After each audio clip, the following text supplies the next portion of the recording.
These brave mothers, who have been in a patient, continuous struggle for 688 days, have not only shown the hypocrisy of the so-called human rights organizations in our country, but also revealed what kind of sensitivity the opposition is under. Well, for more on this, I'm joined now by Murat Aslan. He's an associate professor of security studies at Hasan Kalyoncu University in India and joins us from Ankara. Murat, almost 700 days these mothers have been holding their sit-in. Why aren't they getting international attention and support for their struggle? Well, they want their childs come back from the Iraq, Syria, because PKK had kidnapped them or, tried to urge them to go with them.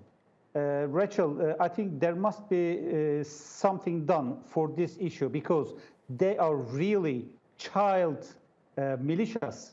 What is child militia?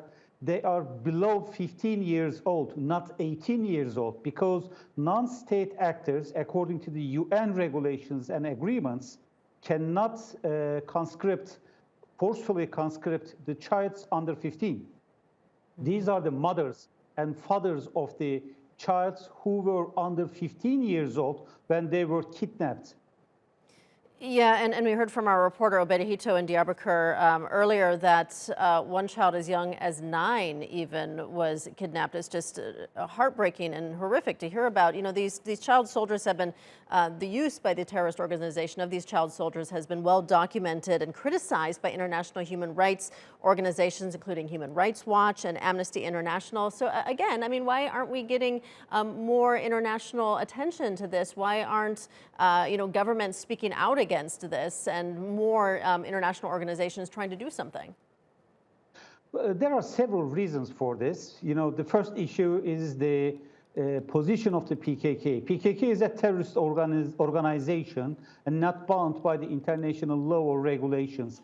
And some states are somehow have affiliation with PKK. And if they raise a sound at the expense of PKK, that means it will be undermined. PKK will be undermined. So that's the first reason.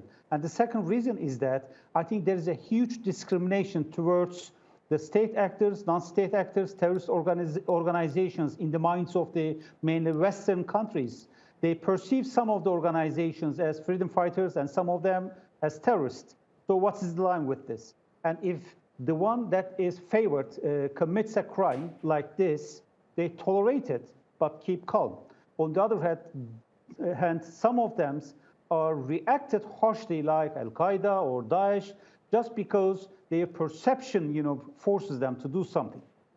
Yeah, the US, EU, and Turkey all recognize the PKK as a terrorist organization. Knowing what we do know about these children being kidnapped to fight among its ranks, how can countries like the US continue this de facto support of the PKK?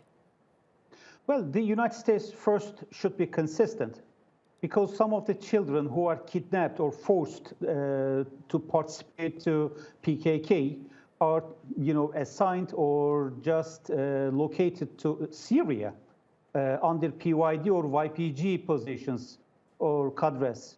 So the US is actively supporting YPG on the ground. And on the other hand, some of the child soldiers are conscripted, and the UN and Amnesty International clearly identified it. So there must be a consistency with the US thinking, in the US thinking. All right, Murat Aslan in Ankara. Murat, thank you.